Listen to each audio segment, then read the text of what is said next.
Welcome to the Trish and Sarah Wrestling Podcast. I'm Sarah. I'm Trish. And this is our podcast. We talk about wrestling news and various topics from different promotions, primarily AEW, but also New Japan Pro Wrestling, WWE, and topics from around the wrestling world. Whatever we find interesting, and we hope you will too. We are recording this on Sunday, January 21st, 2024. And we are going to kick things off this week with the biggest news of the year so far, although the year is quite short, and possibly some of the biggest news we have going for a while, which is that Kazuchika Okada has made the decision to leave New Japan Pro Wrestling after close to 20 years as a wrestler there and 12 years as their main guy. And we want to thank very much the Keeping It Strong Style podcast, the Super J-Cast podcast, Brian Alvarez, Dave Meltzer, Sean Ross Sapp, all of their different reporting contributed to us in terms of how we're going to recap this. So, the infamous black New Japan Pro Wrestling logo appeared on Twitter at 11 a.m. Tokyo time on Friday, January 19th, which was 9 p.m. New York time on Thursday, announcing that Okada had given notice to New Japan that he would not be renewing his contract and he would be leaving them at the end of his contract period on January 31st. They did announce that he would be appearing against Tanahashi on February 11th in Osaka, and he would also make appearances on February 23rd and 24th in Sapporo, although the matches he's going to have and his opponents have not been announced for those shows. The February 11th show is also Will Ospreay's last New Japan show, and Bryan Danielson is also wrestling Zack Sabre Jr. on that. So Trish, this is kind of a bombshell. The Super J-Cast guys saw this coming. They were raising the alarms back in November, December. There was that Sports Illustrated article, I think, in early December that talked about Okada possibly leaving. But it did seem as though it was a power play in terms of getting Onbari out of power and putting Tanahashi in as the new president. That doesn't seem like it's made a difference there. So I think we're going to kick this off by talking about the New Japan side and then move into the possibilities of where Okada could go. What does this mean for New Japan Pro Wrestling, Trish? This is not good. It kind of feels like New Japan maybe were told it was coming, but maybe just couldn't believe it. This is, I know Dave keeps repeating it, but it is the very first time a top guy from the top company in Japan has gone to the US. And it is a huge loss. You can't escape it. This is the guy that was the centerpiece for their golden period, for their biggest business period from 2012 to kind of 2018, when he won the belt from Tanahashi. And that's going to be, the match they're doing in Osaka is going to be 12 years to the day from when he did win the title from. So, yeah, it's huge. And it was a huge disappointment. I think a lot of people were angry. We saw lots of that, actually. Yeah. Across social media.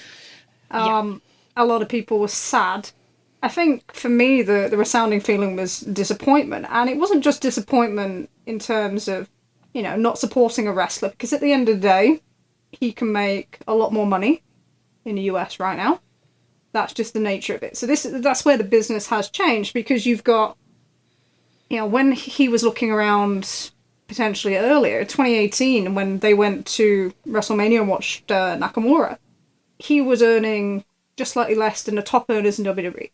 Now you've got this kind of rapid inflation in their wages due to the TV rights and AEW being successful. Right. And that means that he can acquire far more money in either US company than he can in Japan. Yes. And that's not just about the yen.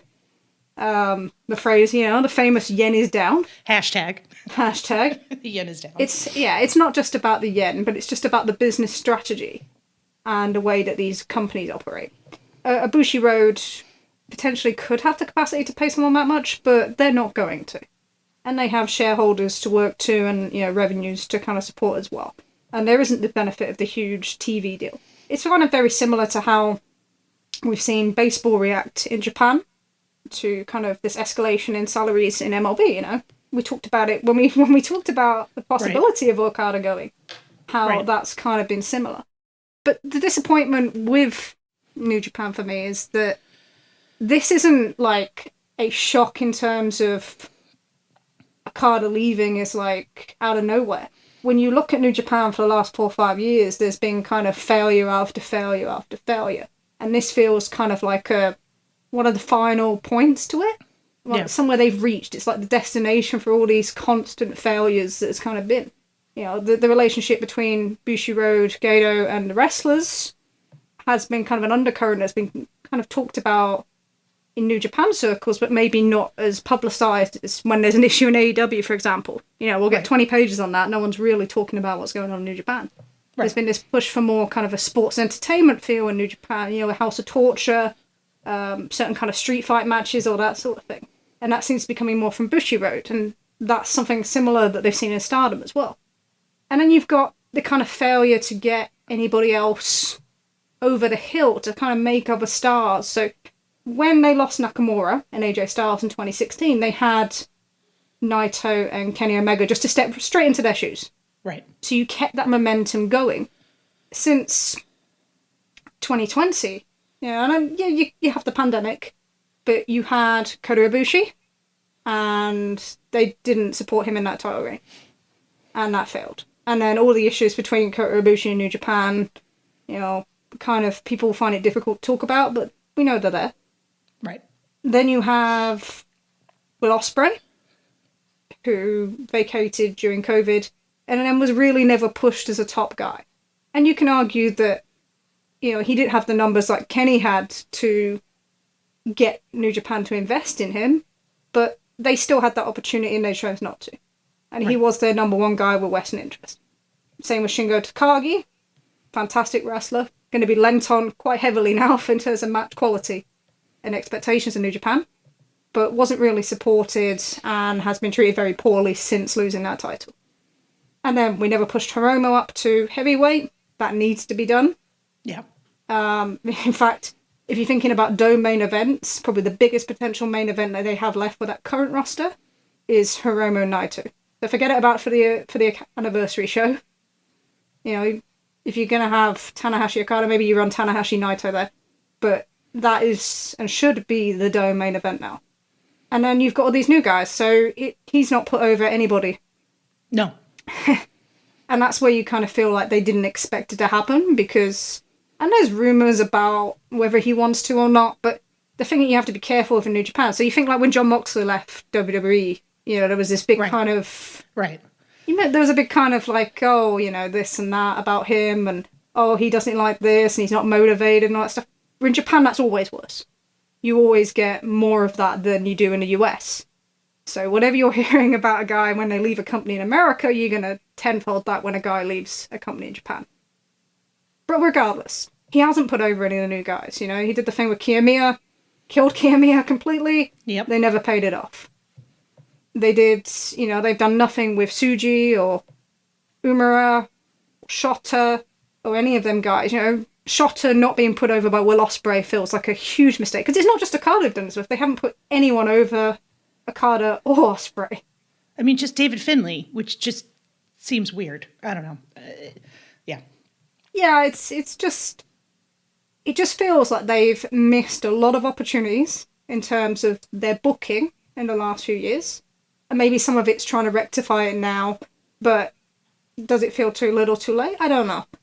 But also, it's that case of, you know, there's been an undercurrent of things kind of being mismanaged from a business side as well. And that does feel like this does feel like a much bigger symptom of that. And even getting Tanahashi in place as president was not enough to keep him. Yeah. So either his mind was set or he didn't feel there was enough change in that kind of business relationship for him to continue.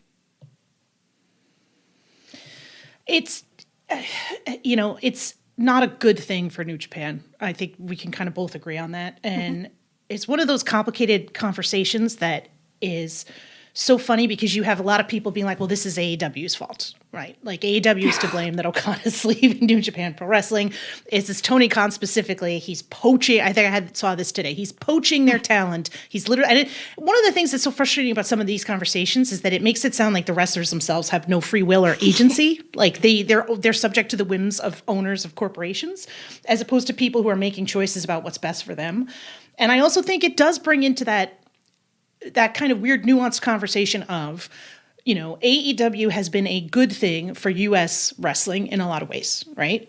But it has had drawbacks with the way that it has upended the system as it has existed since 2005-ish until 2018, 2019, where you had this surfeit of guys who were incredibly talented wrestlers who did not have the ability or were not going to get signed by WWE. So you just had this incredible quantity and quality of talent that were able and available to work independent promotions, to work New Japan Pro Wrestling, and that has dried up because, the two major US promotions are all about hiring those guys. And, it has not... It's one of those weird things where it can be an overall good thing that has negative consequences for other negative consequences also, I guess would be the way I would describe it. It's kind of similar to what we're seeing in other industries in terms of they're becoming more dominant players and less kind of creativity and kind of mix in that field.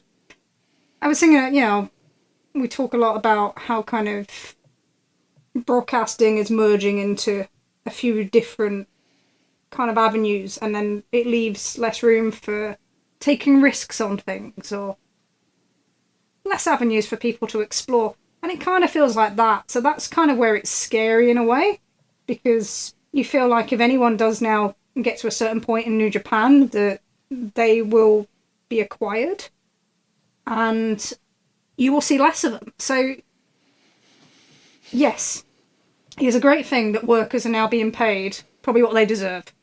Right. Well, no probably about it. What they deserve. So we're now seeing a rate of pay in wrestling start to kind of rival sports or anything that would have a similar viewership, similar amount of income. And it's still far behind, but they were way far behind. And that was kind of impacted by having that monopoly, by having WWE own kind of everything. So it's great. You're now getting that kind of competition, which then leverages everyone's pay up and just helps performers to earn a living and to make enough money or to make the money that they deserve. That's great. At the same time, you are going to see less of them because there's only so many top spots. Right. So we're used to seeing Okada wrestle these huge matches in the Tokyo Dome and that kind of aura that comes with that. Is that going to be replicated? And we'll talk about this a bit more. I don't know. It's a shift to kind of more of a one dominant style than the kind of global influences. Yes. And it means people are getting picked up quicker as well. So people aren't spending as much time in other places. So this is not exactly an example of that. But in general, it will mean with the independents that you mentioned, we're not seeing people develop for years and years and years and travel and do different kind of journeys to these main companies as much as what we did when AEW started with WWE. We're seeing people come through the indies and very quickly being picked up.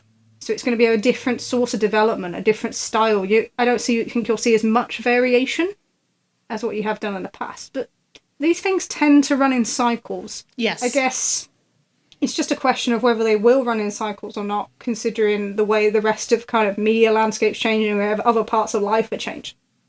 And that's the kind of the scary thing. Yeah, with New Japan, they can use the fact that they are the number one company in Japan to pick up potentially other talent. People have talked about, will they pick up Kiyomiya from Noah? Probably. Will they pick up, Nakajima? Not necessarily been a long-term draw, but has been a very short-term draw in his time with All Japan. Could they make a play at Kento Miyahara? That would maybe difficult, but he is an incredibly strong babyface. There's different options. So they are still the main kind of player on that ecosystem. It's just depends how do their domestic fans see it. This will impact probably Western interest in New Japan. Because Western fans, a lot of fans, they might not have actually seen, they might just see Wrestle Kingdom once a year. They look at New Japan and they see Okada, they see Ospreay in the last few years. Right. They may see Tetsuya Naito because of other people talking about him, probably more often than that. But they don't have that same kind of aura around him that the Japanese fan base do. So it'll be interesting to see what is the opinion of the domestic fan base and what is the difference to the Western fan base, and will that be different? Because their focal point seems to be on expansion in Southeast Asia and their domestic business, and then using their US shows in kind of the combination with AEW to draw that Western audience. for the strong events rather than trying to get so much them invested in shows. You know, they're not watching Road 2s anymore. You know, we don't have this. No one's turning on World so much. Oh, there's a few of us. But most people aren't turning on World and still watching Road 2s every week or watching, you know, the smaller events. People are just turning up for the bigger shows. So if they use that international impact just for them and they bring over the international names for that, then they can still kind of maybe cater for that interest. But the bigger thing is, what do they provide for their domestic market? Well, and regardless of, you know, the talent changes, and this is, I think, one of the things where I hear this argument about poaching, and I'm just like, if the guy's decided he's going to leave and he wants more money, you know, is Tony Khan or Triple H supposed to go, oh, sorry, you know, we don't want to damage the Japanese wrestling scene? Like, it just doesn't work like that, you know? Like, and I also find it funny because you see a lot of people who are like, yes, the larger companies should collude with each other to keep wages down. Like, that's the flip side of that, guys, right? Is you're saying that Tony Khan should say, oh, I won't pay him because, like, it might hurt my business partner. Like, that's not a good thing for the wrestlers. Like, we don't want that. So, like, you know, it's going to be interesting to see. We talked about, I don't remember one time it was, but we talked about the changing landscape of WWE possibly, and their desire to get more involved in Japan, possibly impacting the strength of New Japan's relationship with AEW, and giving them a little bit more, you know, leeway in terms of how they do that. I don't know if that's going to still be the case. Like, this is a going to be a big change. Like, I do think that the reason why there is so much emotion about this is it kind of brings to a close that kind of golden era and that relationship of the Western fan to this era of New Japan. And it's like a absolutely. realization that it's at the end. Yeah. And and maybe it felt like that way with the roll call as well. So that kind of finality sometimes can be more impactful than kind of that gradualization of things happening.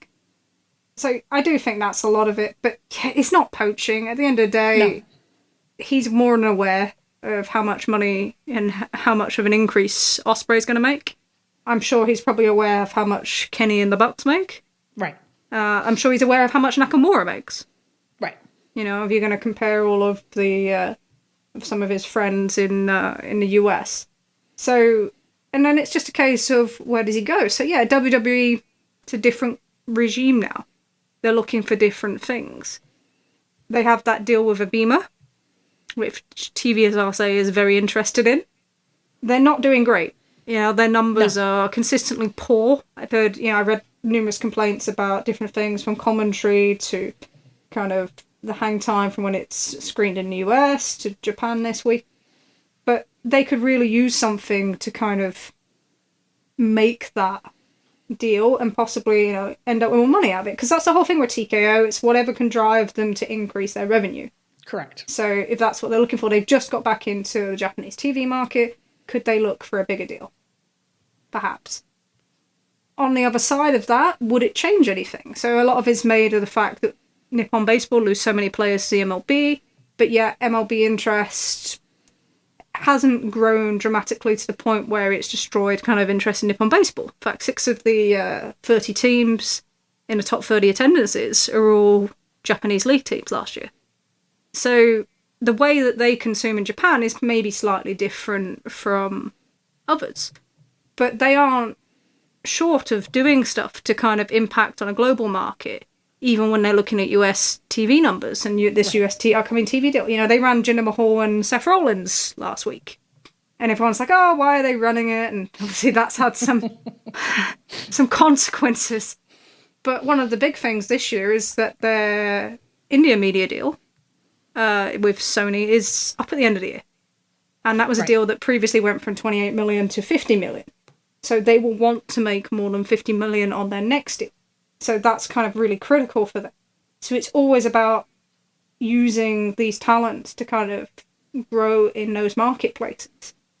And it's probably much more of a thing than it was 5-10 years ago. That India deal was bigger than kind of deal for NXT. Yeah. That's crazy. So there is a potential to do that. And I think with Triple H, there's definitely that thing of trying to prove that they can use a Japanese superstar and actually be successful. So with Nakamura, he was very much invested in him when he came into NXT, pushed him as NXT champion. His debut, I was at that one, it sold out so quickly. I think the resale on it was at one point up to $410 getting price. I'm not sure there's been another event like that. I'm not sure since at all. Yeah, that's crazy. Yeah, and then he goes to the main roster, and Vince, that's it. He hasn't. They win the Royal Rumble. He's the only person to win the Royal Rumble and then not win the championship. And that was when they made a decision on him. And then, they gave him a little bit of a push when they were trying to attract Okada last year. Yep. The chaos, I will bring chaos to you kind of things that Nakamura was saying on TV. But I do think it is Triple H that would really, really want to kind of make that happen. Could he do it in that environment? I don't know. He would certainly be promoted in a way, in terms of the videos and that sort of thing. The biggest thing for Okada is his talking. Right. He's not charismatic in the way that Nakamura is. No. Now upset some people. But he's not. There's a reason why he had a manager for so long in Japan. He's not a great promo in Japan either. That's why. I think we've seen this with certain talent in AEW even, right? Like Penta is someone, I don't need to know what Penta is saying. I don't speak Spanish. If Penta gives a promo in Spanish, I don't know the words, but Penta's got so much charisma and so much ability to communicate with his body that I get the gist of anything he's trying to get me to understand, right? Some people are incredibly gifted at that, and I don't think it's outrageous to say that Okada's not necessarily one of them. No, he's not. So you have to kind of deal with the challenge of that. But also, his body's not what it was. He's not that old, but he's been wrestling at that style for a long, long time. And we're seeing other guys break down in that style. And Nakamura was breaking down. That's why he went there. But the biggest challenge for him will be his charisma and how you then adapt him to a screen to kind of, to solve that, to kind of cover for that. He's a fantastic in-ring wrestler. He does have an aura about him, but that is all going to be about presentation. Right. And, it'd be similar if you went to AEW. So AEW are used to him coming in, doing a few dates a year, and you can maintain that. He doesn't have to do that much, and their audience think of him one way. It's very different when you're seeing a guy week after week after week. Yep. And does that maintain the same? And then the other thing I think, it's kind of funny because there's always this thing, I think there was a Kevin Kelly thing about being super serious kind of Japanese wrestlers yesterday. But people see him as a really serious wrestler. A lot of the Western fan base, they view him just in that mode, when they think about him and the Okada matches at Dominion and Wrestle Kingdom with Omega. They don't always think about what he is when he doesn't have the championship. Right. Balloon Okada. Right. With red hair running around in 2018 because he, after he doesn't have the title and kind of what that was. And then, King of Pro Wrestling when he's running around making this horrific belt and blowing things up and all. I don't know what he was doing. But he really struggles when he doesn't have a championship, when he's not the guy. And I can't see him. Maybe they could run with him in AEW, but you're doing it at other people's detriment, and it's difficult. But it'll be really interesting that he's never really not been the guy. And the last 6 months in New Japan, he wasn't the guy, and he faded into the background. Right. So how do you avoid that as a weekly character while still presenting him with an aura or this character that people think about in their minds? Because I think that's going to be the big challenge for him and Will. If they were, Will isn't going to be in AEW, but potentially him and Will, if they go to AEW, is people have a set opinion on who they are. Right. And Ospreay's not going to be wrestling 25 minutes every week. No. It's not happening. It's TV. That's how it works. Okada is not going to be wrestling, these big matches every single week. How do you keep that special? Can you present him like a Brock Lesnar and bring him every few weeks? AEW are never great with it. We have that Hangman clip for a reason. It's like, that's our clip, right? But they're not really good at bringing people in and out successfully and keeping them at the top level. So that would be a really interesting thing on how you maintain that and you make him a top guy, especially if he doesn't have a title. And then you have the challenge of, would he be successful money-wise? So when he went to Philadelphia, you were at that show, right? You go to Philadelphia? Yes. Okay. So he sold a ton of tickets in that last week. But does that replicate across your business? Or is that he's a special guy coming across? It's very much different doing that week to week. And will he have a ratings impact? So ratings-wise, most of the guys that have come across from New Japan have struggled to have any sort of impact. So Kenta, Suzuki matches, that Okada tag actually did pretty poorly. The only one that I can think of that's exception was the Tomohiro Ishii match with Chris Jericho. Right. So you really do have that issue where this is a TV year, and you'll have that initial spike for anyone joining, whether it's Ospreay or Okada or Mercedes Moné. But after that, they will have to focus on people that are driving their numbers at that time or who traditionally have drove that number, because their biggest thing this year is getting that TV deal. So he would need to sustain straight away, and that's really difficult. It doesn't happen. It's been very, very few and far between. Even someone like Adam Copeland, who's been on TV in 10 years, wasn't able to do that. So. No, I think it's, if you want to look ahead and be like, okay, what is this going to look like, right? And I think they've been planning to have Ospreay for a very long time. I understand there was all that discussion and what I think was sort of cover about Ospreay potentially, wanting to fight Seth Rollins, wanting to go from WWE. I think they just had the expectation that Ospreay was going to be coming in, and they've been planning for that. Mm-hmm. I don't know if the same is true of Okada. I don't know that they have a plan in place. And I think for someone like this, you kind of have to, right? Sure. This is going to be like September or August 21 all over again, right? Where you suddenly have these giant stars showing up, and, the guys that they're not making a long-term impact. The guys that your audience grew to love and care about suddenly take a back seat and don't get as much TV time as they used to. Yep. And, I think we saw that AEW, for a lot of reasons, some of them backstage mess related, were not as great as integrating those folks as they could have been, right? I think Danielson probably was the most successful in terms of just coming in and being a stone cold murderer in some ways. But we saw what happened with Punk, and I think Adam Cole has been at best hit or miss, right?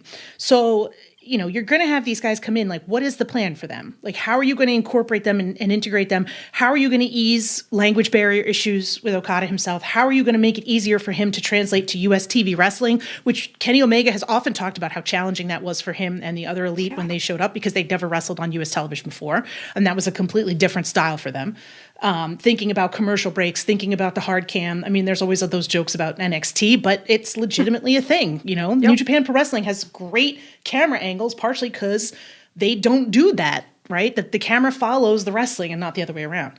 So I just think there's a lot to this, and it will take a lot of resources to make sure that it's carried off, if it happens, to make sure that it's carried off smoothly. And I sometimes worry a little bit that those resources aren't there. So, I know we talked about this earlier in the week, but your opinion... So, I look at it, and I think this happening right now, and people say, oh, you said there's room for Okada in AEW, right? There's room for Will Ospreay, Okada, Mercedes Moné, all to come into AEW. And from a perspective of, do you want these people on your roster? Absolutely. There's room for them to be in AEW. And you think, okay, so in the last few years, they've lost Cody. Yeah, they've lost Punk. Well, they didn't lose Punk, they had to fire Punk. But I hate that. It's just a weird description that people use. Andrade's just gone. That frees up another slot potentially. Right. But my big thing with this is, and you've just mentioned one of them, is they made a hash job of integrating Cole, Danielson, and Punk, and then everyone else that followed. And they became over-reliant on that quick fix. Yes. And they brought in, the Keith Lees, the other guys from NXT into, what's Cole's group? What was Cole's group then? Undisputed Era? Undisputed Era, yeah. That's the one, right. And they kept bringing in guys and bringing in guys and bringing in, whoever. And they had this audience that became addicted to the quick fix, but they also lost a large chunk of their original audience. Agreed. You know, so in 2021, so I've matched up the two parts of the year. So if you look at April 2021 to kind of 18th of August, which is the week before Punk came in, right? And then to the following year, same period, taking out the preemptions, you know, they were down 8% viewership. Okay, you can look at loss of cable, 7%, 8%, okay. Demo about 10%. But the big differences was, so you had this audience that became like addicted to kind of, oh, they put these names in the matches, or we're getting this name, or this name, and this name. It was like collecting Pokemon, you know, like gotta catch them all. And you had like 18 to 34. Okay, that grew. So that went up like 6.10%, 11,000 people. But then in their older age group, so their original fan base, they lost in 35 to 49, they lost 17.3% over that same period of time. And I think they are matchable up areas because, in terms of the year, because you had different impacts, but you also had that second year having the benefit of the additional lead-in advantage as well. And then in women, 35 to 49, they lost 24.2% of their audience. Nearly a quarter of their audience were lost in that year. And to me, most of that was because the people that you invested in, the Orange Cassidys, the Eddie Kingstons, the Darby Allins, the Adam Pages, you can probably name them off your list. The people that they were invested in, you were then told that they were worthless.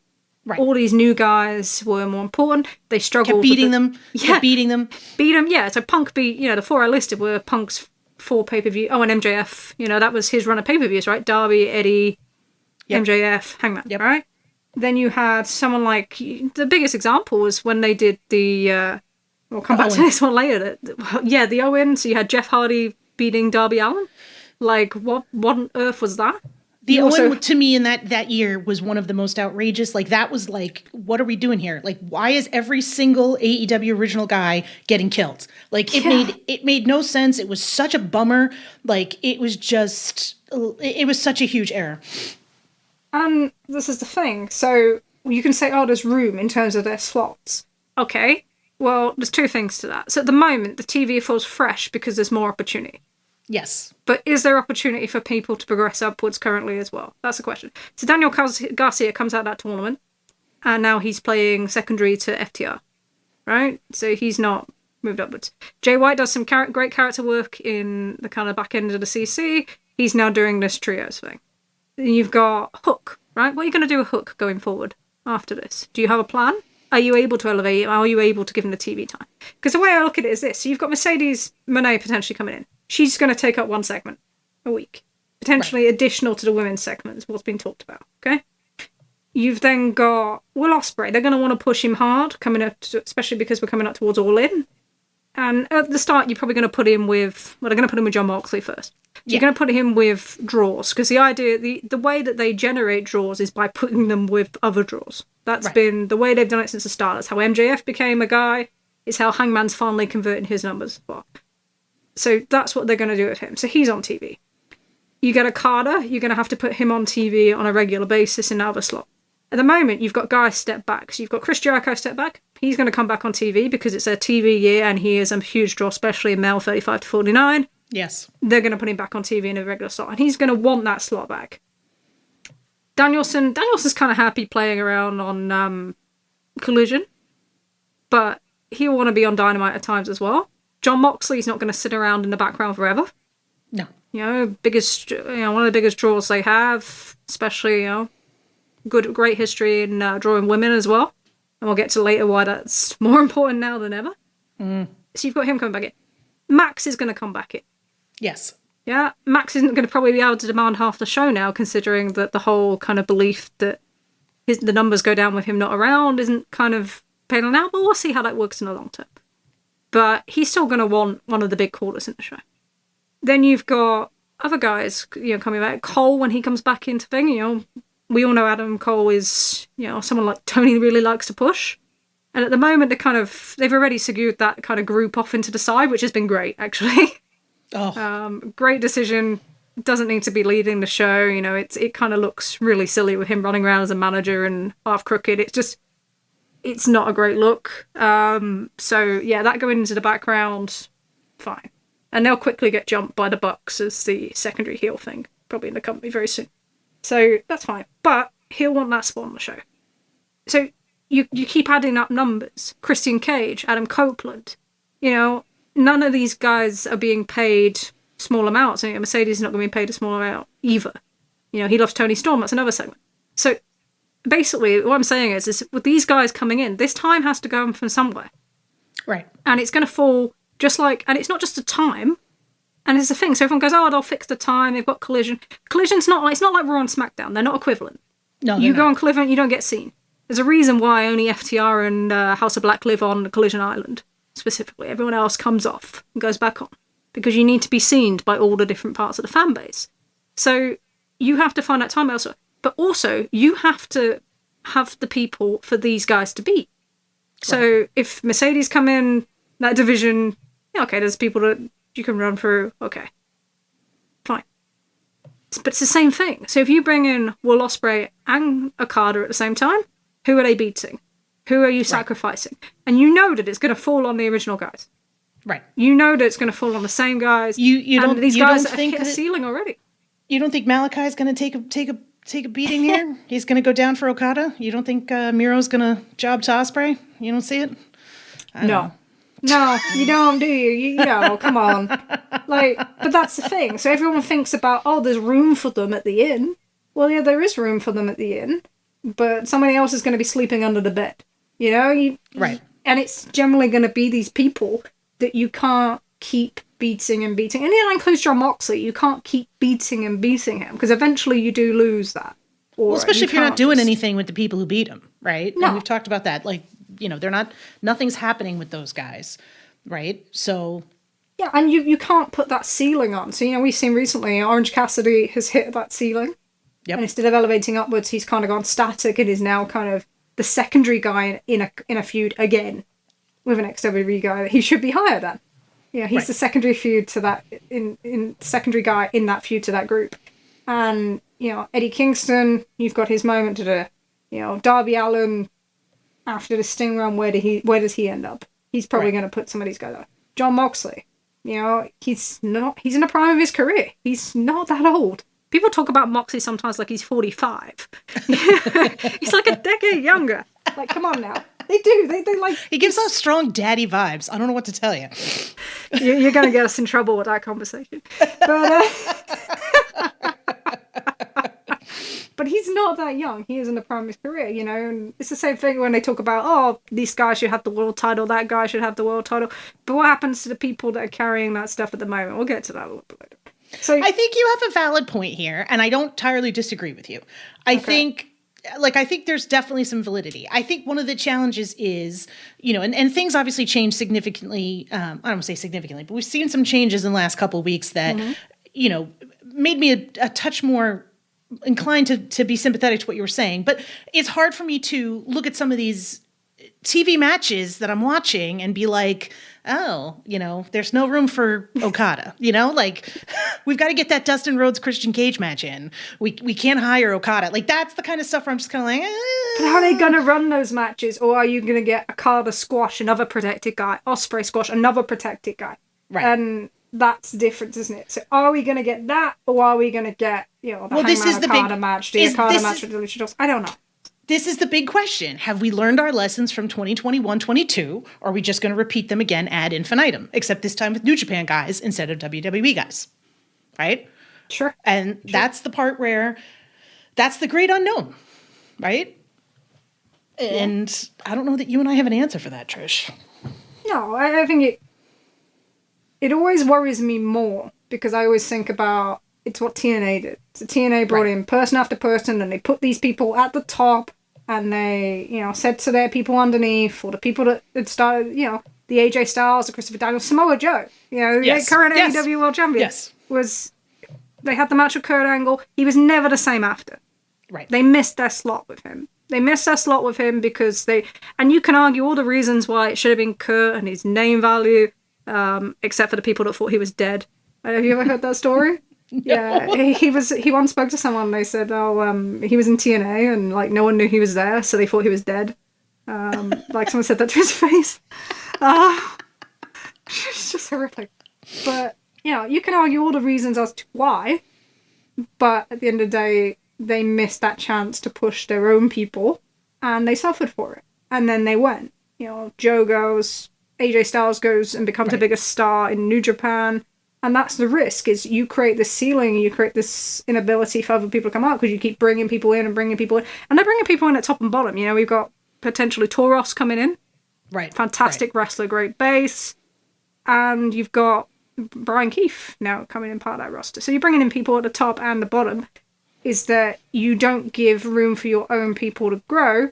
And there is a perception with some people in AEW already that once Tony has figured out what he thinks your level is, that it's really hard to change that. Yeah. I don't think that's unreasonable. At least in terms of, I don't think that's an unreasonable belief to hold. I feel like the evidence is there to support that.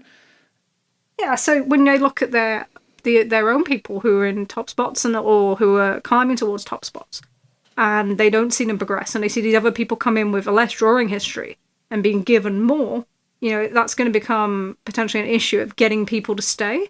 And then do you lose that? But that's the thing about having such an enormous roster. So it's a lot of cards to balance. But that's his job.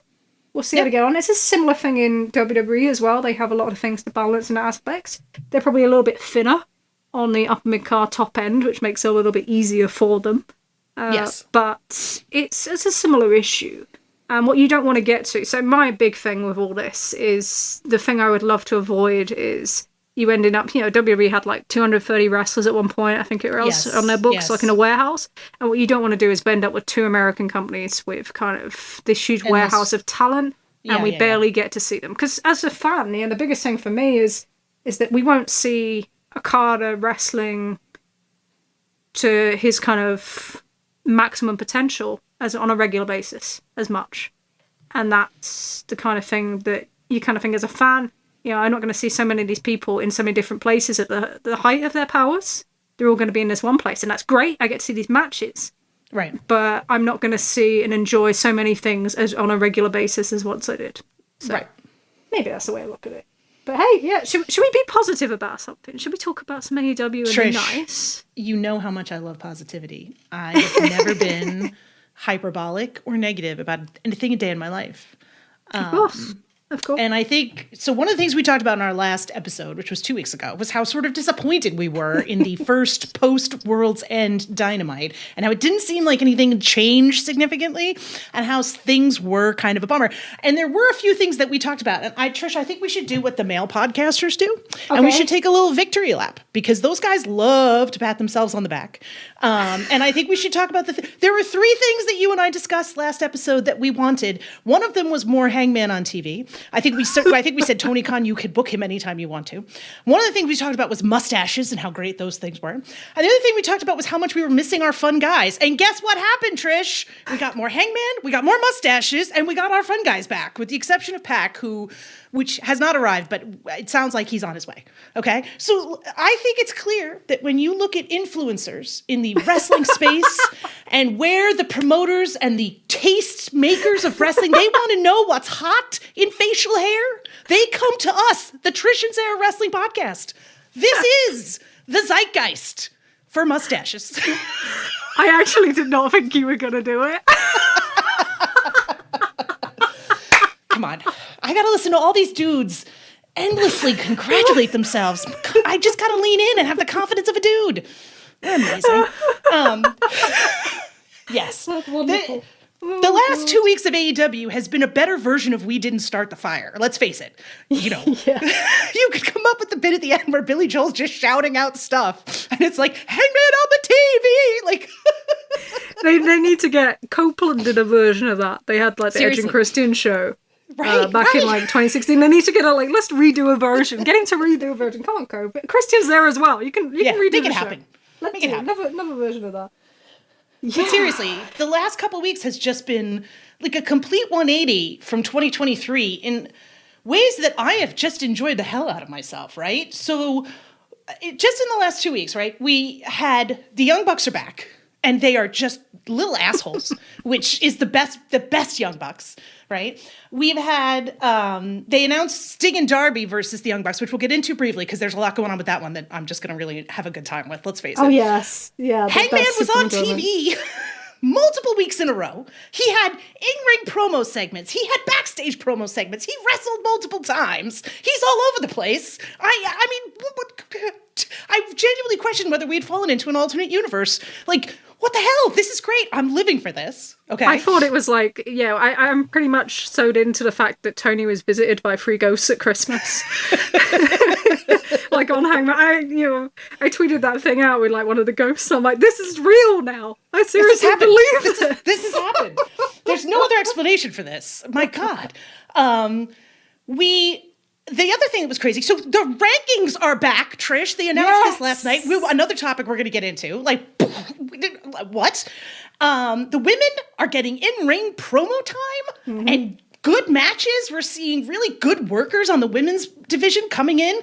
You know, the camera work in general has been better and more interesting. We've got title matches on TV. We've got builds to feuds. Like, belts are getting mixed up. I genuinely question if Christopher Daniels has gone through the back of the backstage area saging everything and the ghost of CM Punk has finally been exorcised from this promotion. Like, is Tony Khan out of his breakup phase where he was listening to Taylor Swift sad songs and now he's into a new year, new me phase? I'm totally over him. Like, this is just... Let's kick it off with the rankings, Trish, because I think this is one that you and I have long bemoaned, right? The rankings disappeared. I feel like it was after FTR didn't get a title match. The rankings went away, right? They just went away one day. And one of the things that I think is so important to talk about when it comes to the rankings is the fact that the structure of the way AEW built title matches was around the rankings and was around Dark and Dark Elevation, right? And so once those went away, there was no structure. It's not like they were like, oh, we have this great plan in place. It was like, we should just get rid of this. And we're not going to replace it with anything. And so then you end up with things like AR Fox having 13 title matches in a row and other like weird shit like that, right? So like... the rankings were never perfect. And I think one of the things that I find so frustrating is people being like, well, the rankings weren't perfect. And occasionally you had to like suspend disbelief. And so therefore they should never exist. The rankings are a storytelling device. They're not perfect in sports. People argue about the college football rankings every year going into the playoffs. They argue about them in UFC. They argue about them in boxing. It's like, why are we pretending they're perfect everywhere? Right. You're right. It's a storytelling device, but they're not perfect in sports either. Right. Like, I think this was, you put it best, was it better when they weren't around? And the answer is a resounding no. No, they were not better when the things... And the thing about the rankings is they gave matches that had no stakes, right? Like, matches, like, look at Hangman versus Penta and Swerve versus...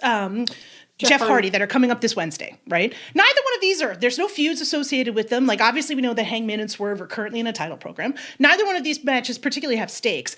That said, now that you've introduced the rankings and we both know that those guys want Samoa Joe, now this match has a little bit more of a stake to it, right? Because it impacts whether or not they're going to get that title shot. You know, there's always the chance that we have a Brian Cage beating Hangman upset type situation. You know, it's just, it gives you, it calls back to what was best about the Continental Classic, which is random matchups on television suddenly have stakes again. Like, hallelujah. Like, was I laying down in bed when I got that tweet from Tony Khan? Yes. But did I want to like rip out of bed and start dancing around? No, but I almost thought about it. Like, it's just a phenomenal, like, hallelujah, we might be back. Trish, we might be back. We just might. Just might be back. So, a lot of criticisms around the rankings were around Dark and Elevation. Well, they don't exist anymore. They have TV. They have 5 hours of TV. Yeah. So if you're going to go up in the rankings, you're going to wrestle on TV. And guess what? Adam Page, 7 times on TV last year as a singles wrestler. 7 times on television in 2023, folks. Okay? I need you to... That man... Again, he didn't have a mustache, so like maybe that was part of it. But like, that, you had that wrestler in your back pocket, and that man in your back pocket, and you didn't put him on television. You put him on television 7 times. And this is a Hangman Girly podcast. We are not gonna fight that in any way. But what are you? Come on, dude. 7 times, right? He's gonna be up to 3 times this year, like this week. Yeah. He might be up to 7 times in a year by Revolution. So, you've got a TV year. This is a TV contract year. How about we have something that is the device that means your best wrestlers need to wrestle on TV on a regular basis? Right. Does that sound like a bad idea? Kenny Omega wrestled 6 times on TV last year as a singles Trish, wrestler. this is a side note that I'm going to jump into because, and this is I remember how I said I was going to be positive and no negativity. Mm-hmm. If God forbid, and we're all rooting for Kenny to get better as quickly as possible. Absolutely. And, Dave had some stuff in the Observer this weekend about how sounds like he's going to be out for a while. If 2023, God forbid, was Kenny Omega's last year wrestling, the fact that man got downplayed so CM Punk's feelings wouldn't be hurt is like, talk about being visited by 3 ghosts. Like, that's 2 of the ghosts right there. Like, that's just some bullshit. So it was anyway, a complete side note, but that's criminal. Like, that's freaking criminal. It was complete booking malpractice with Kenny was the most over babyface for most of the year. Was in doing incredible numbers. There was no excuse for kind of what happened there. To be honest, 6 matches on television. Are you kidding me? Yeah, six singles matches on TV. Singles matches. Even Jon Moxley. Jon Moxley, people think probably people say he's overexposed potentially, but he had 20 singles matches. If you take out the Continental Classic, up to November, it was up at 14, 52-week year. I don't know. So the idea of the rankings being back and these guys having to wrestle on TV and having, you bring in Will Ospreay wrestling on TV, Bryan Danielson wrestling on TV, Swerve Strickland, Hangman Page, whoever, Jon Moxley, all your main people, Chris Jericho, the Bucks wrestling. Although I think the Bucks may play with the rankings, but we'll come to that. I hope so. So hold that thought because we're going to get into it. Yeah, we'll come to their authority figure stuff in a bit. But you've got, Darby, Cassidy, whoever. Seeing these people on TV on a weekly basis is going to make this a better show than it was last year. Yes. And the rankings will immediately do that. Because there is no Dark. You can't stick Lance Archer on Dark to do 5 wins to get a title shot. Right. It's not happening. We can't do it. And that's great. So that keeps them honest another way, but also means that you are going to see people on a regular basis, which was probably one of the major complaints last year. Yeah. The other things... Sorry. No, I was going to say, one of the things that I could say, there were some hints that the rankings were coming back, but one of the things they've been doing in the last couple of weeks that was noticeable was that, like, for example, I was mean about poor Christian Cage and Dustin Rhodes, but Dustin Rhodes got a TV win and a promo before he had the title match with Christian. Like, it's not just this thing where they're throwing guys who we haven't seen before in title matches. They've changed it slightly. Yeah, I don't know. I still not keen on that, but then again, my way of looking at it, is that the ranking should be more around the world title for singles wrestlers. I don't disagree. I don't know so much about mid-titles. The TNT belt has always been an open challenge belt, traditionally. Right. And that's kind of moved sideways onto the international title. But I have no issue with the 3 middle belts being kind of more in feuds or in issues or just as open challenges. If you keep the rankings just for the world title, that's absolutely fine. But you can then earn them title shots. You're not doing the Garcia thing where he loses 10 matches and then he wins 1 on Rampage and now he gets a world title shot. And they did make the mistake sometimes with the rankings. People point out Dante Martin with Hangman, it should have been an eliminator. That's a booking mistake. It's not necessarily a problem with the rankings. It should have been title eliminator.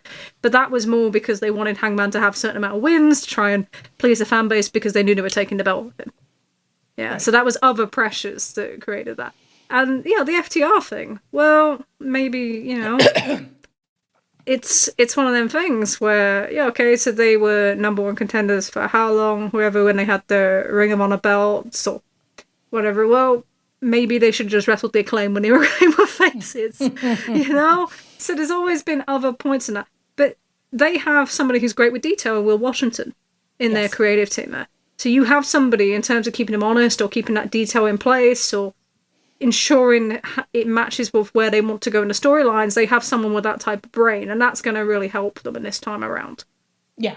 And they obviously have plans in place. So if you're bringing the rankings back and they already know that they're bringing in Ospreay, for example, they know there's potential of bringing in Okada. So you should already be planning for that. So it's that thing of pre-planning coming back into AEW after years of just complete chaos and stories being chopped up, changed, just started in places that no one kind of understands why. Right.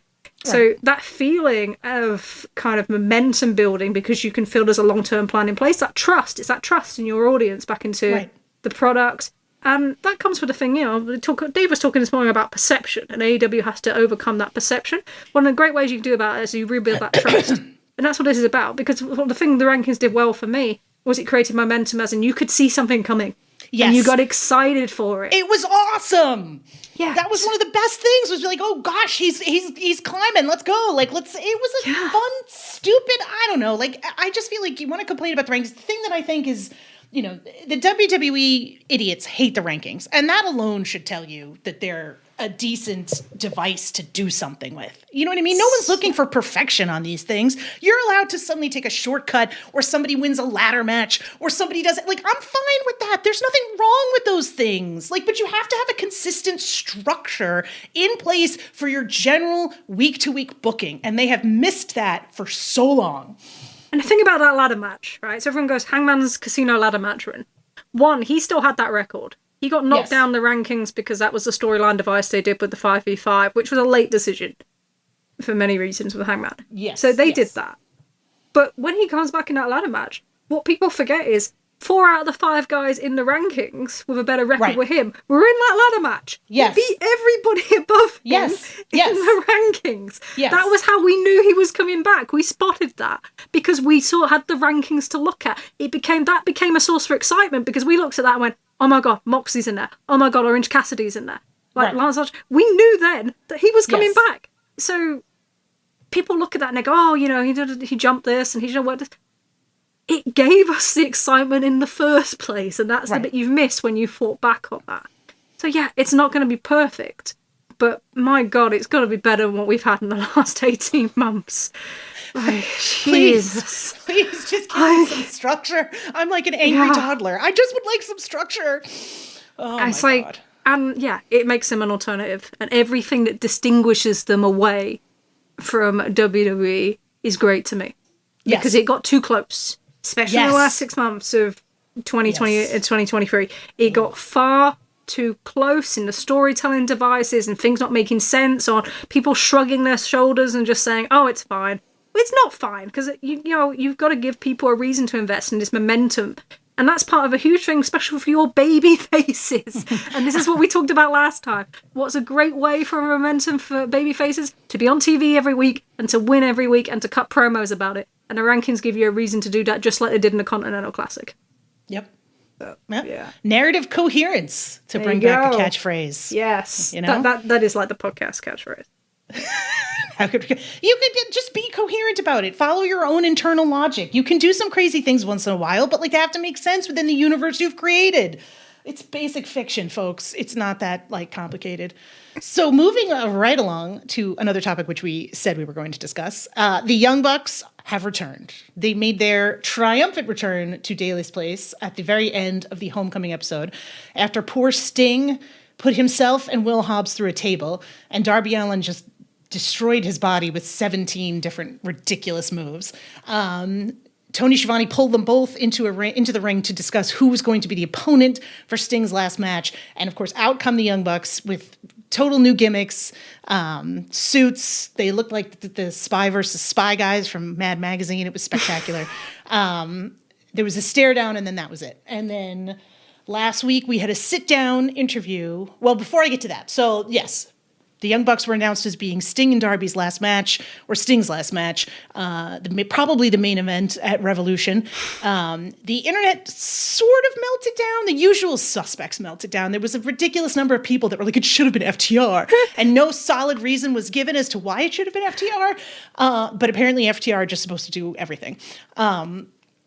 It came out through Meltzer and other people that Sting personally requested this match because he had the best time of his life at Forbidden Door 2021, which we talked about last episode, Dudes with Attitudes versus the Bullet Club, right?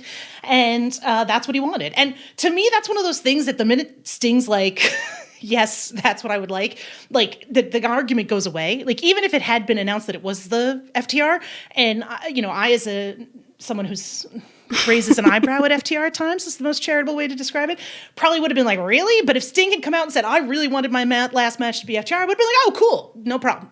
But like, people still lost their minds and somehow seemed to think that this was like, like manipulated in some way. I don't know. It was kind of ridiculous, quite frankly. But this kind of all seems to play into the Young Bucks' new gimmick. as they had a sit-down interview with Renee on the last Dynamite, where they basically seemed to play into the worst takes on the internet of them as EVPs of AEW. And Trish, this gimmick is spectacular. Like, my favorite thing might be, out of all the wrestling kind of podcasters or online personalities, the person that understood it the most was Wade Keller. And if you told me that 2 weeks before, I would have laughed at you. It's true. Wade Keller was like, "Oh, this is exactly what they're doing," and like, he just got it, and he was just like, "Yeah, I'm not sure in it yet," because he's never showing anything generally at first. But he's just like, "Yeah, this is what they're doing, and this is what they're aiming for," and it was just like, what? Am I living in? Yeah, we're definitely living in some sort of Twilight Zone. This is an alternate universe theory is not disproven. But let's start with like the decision for Sting to kind of choose the Bucks. So one, we now have this thing where certain people just think the Bucks are bad wrestlers, which is just hilarious. Yeah. Like previously, they just wouldn't do that. They'd attack everything else, the this and that. But like, okay, yeah, fine, right. There's two things about the Bucks that clear everybody else on it. I don't care, like, who kind of says it. Is one, how many wrestlers say it's the most fun they've ever had? John Moxley said similar last year as well. Yes. Like, a number of wrestlers have said, this is the most fun I've ever had in a match. And they say it again and again and again. Yeah. The second one is that they are the best at elevating talent. There is no one better elevating talent. You know, FTR have great matches, but they tend to be with people on the same level. Correct. You know, you can't name 3 or 5 matches in, 3 to 5 matches in AEW where they've elevated somebody to the point where you think they're world beaters, and then you realize, oh no, it's just because they're in the ring of FTR. Doesn't happen. It doesn't happen. No, FTR are very talented wrestlers. I don't ever want to put that down. They're capable of absolutely incredible matches, but they're capable of incredible matches with other tag teams. And if they have an issue with chemistry, if they have an issue with communication, they cannot overcome it. I think all you have to do is look at the disappointing series they had with the Lucha Brothers. Nothing really happened there. They had a disappointing series with Pride and Powerful.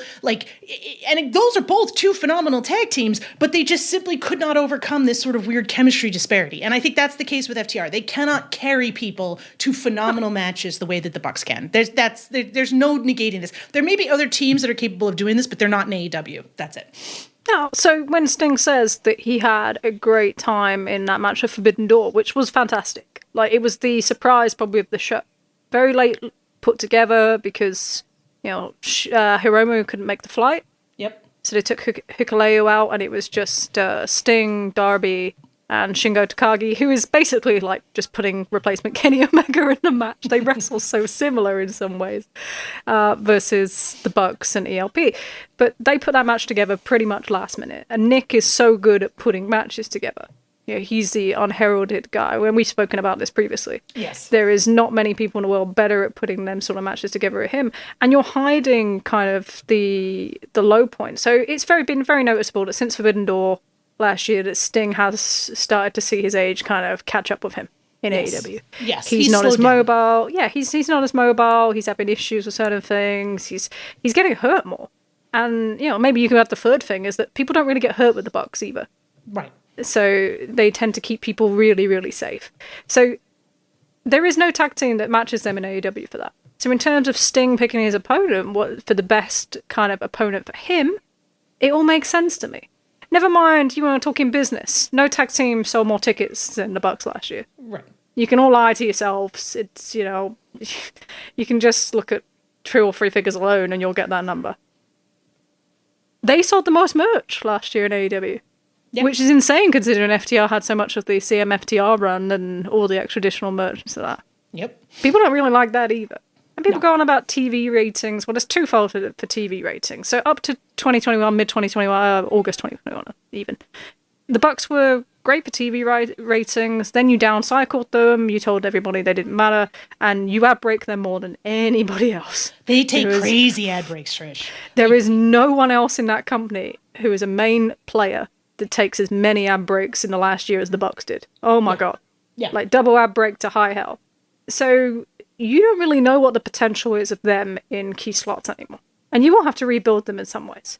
But it's not like anyone else is flying away with ratings either. Look at the Collision ratings and see how the endless, monotonous 30-minute main events are going ratings-wise at the moment, and your spooky story. And that's probably the other thing. So there's two other things that are really key to me in this with the Bucks. And it's, one, you are giving him, Sting and Darby in this case, a heel. So Yeah. you're giving him a heel. So my big issue with AEW, and I've said it last time, I say it a lot, is there are not enough real heels in this company. There's not enough people who really generate heat, and not heat when they're not supposed to have it, but like when they're actually aimed as they want people to boo 'em. One of the most kind of memorable, the most memorable stories for a babyface in the last 10 years. There's probably two of them, right? So you have Hangman and Kenny Omega. Yep. The Bucks, guess what? They were heels in that time. Most successful period they had as well, when they were direct heels. But Kenny just played the heel. He didn't try to play for fun. People still liked Kenny Omega. They still knew he was great, but they trusted and believed in it enough, and he was so much of a heel that they went with the babyface, and that's what you want. Right. The other one, which probably may play more into this, was the Authority with Daniel Bryan. So Triple H, similar kind of things were said about him in terms of, you're in a position of power, you use it. Probably actually way more true in that than the Bucks, actually. But people said, he uses it, and then they made it into a character.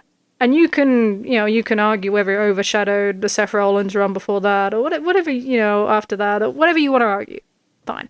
But in that story with him and Daniel, it made the Daniel Bryan story much bigger. It gave him that thing to fight against. Yes. And he didn't play the face. He didn't mess around like he had in previous things and look for coolness. It was just about making that story as special as possible. And that's what the Bucks are doing. There's people going, oh, they got booed in the arena like it was like they shouldn't have been. Yes.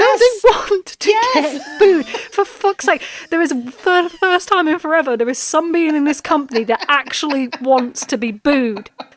Like, we're not doing call and response. We're not doing all these other cool heel ones. I don't care. Just, I want heels sometimes to be heels because that's what makes baby faces.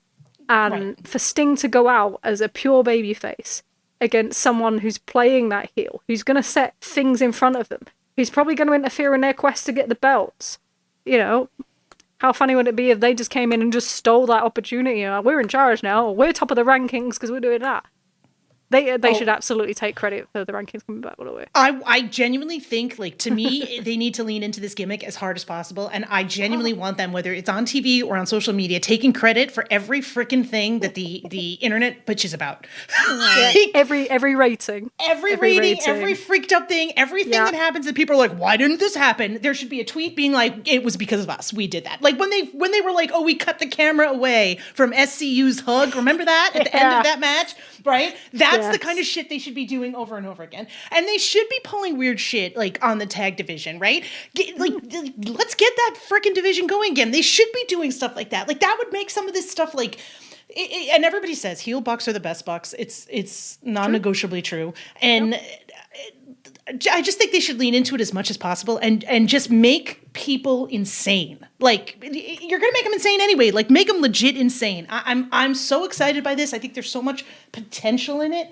And I was somebody who was, because we can talk about this in terms of Jack Perry too, right? Because, I think there's definitely some danger spots in saying our booking is going to be about the CM Punk situation without being directly about the CM Punk situation, right? It's not without its dangers to it. That said, there's a lot of possibility and potential there too. And I think it's not something that, I think if we've ever seen is the Young Bucks don't shy away from that kind of stuff when it comes to their careers and their storytelling. The thing is, I don't even think they need to lean that hard into that. And I think they will lean more into just, we're EVPs, so we can abuse our power. And you can lean into that far more, quite easily. And it's incredible, how little they have to do and how enraged people get. But it's great, because it's are you going to go... So the way I look at it is so you hate them. Yeah, do you want to see them get their heads punched in? Great, okay, or kicked in or whatever. Will you pay for it? And that's the line, isn't it? As soon as you have that heel and you want to see that person beat that heel, great. That's how you make money. You don't make money having loads of people who you don't really have a clear alignment for. I don't think. You can do odd stories. So yeah, Swerve and Hangman is a story where you can see alignments changing and you're going to have to make good on that. Oh. You know, if you don't, then you're just going to kill whoever you match them with. So, but the whole thing is that they're just going to be the biggest assholes in the company. They're going to look like the biggest assholes in the company with their mustache. Mustache. Mustaches are for good, and mustaches are also for evil, Trish. I think we learned that the last 2 weeks. But I like the idea of moving it as well into kind of a legend killer thing. Oh, that's all. And people, and there were people who are like, "Oh, it's not like completely logical." Great, they're heels. I don't want them to make complete sense. I don't want it to be like, actually, there's not 100% logic in what they do. Great, because they should be kind of, not all thinking about it. I always think of it, like in Shrek when Lord Farquaad was kind of like, some of you may die, but that's a price I'm willing to pay. So like Sting's kind of like that. So it's like, yeah, I want to get rid of all of you, and I don't really want to get rid of him, but it's going to have to be a start. You're going to start somewhere. I just think, like, we've talked about this, and I feel like when we talked about Full Gear, I ranted a lot about suspending disbelief, and I don't want to give the wrong impression. It's professional wrestling, folks. It's a bunch of adults in their underwear pretend fighting with each other. I'm suspending a lot of disbelief already. Okay, sure. So like I'm leaning into the suspension of disbelief. As long as you create that universe where your storytelling is coherent and has the narrative moves forward, I will hand wave away a little shit here and there. I have no problem with that. But like, as long as there's a structure and a point and we're going someplace together and the journey is a good time, like, And people are so quick to jump on like one little thing, and you're like, some of the best heel turns. The Bucks heel turn in 2021 was great.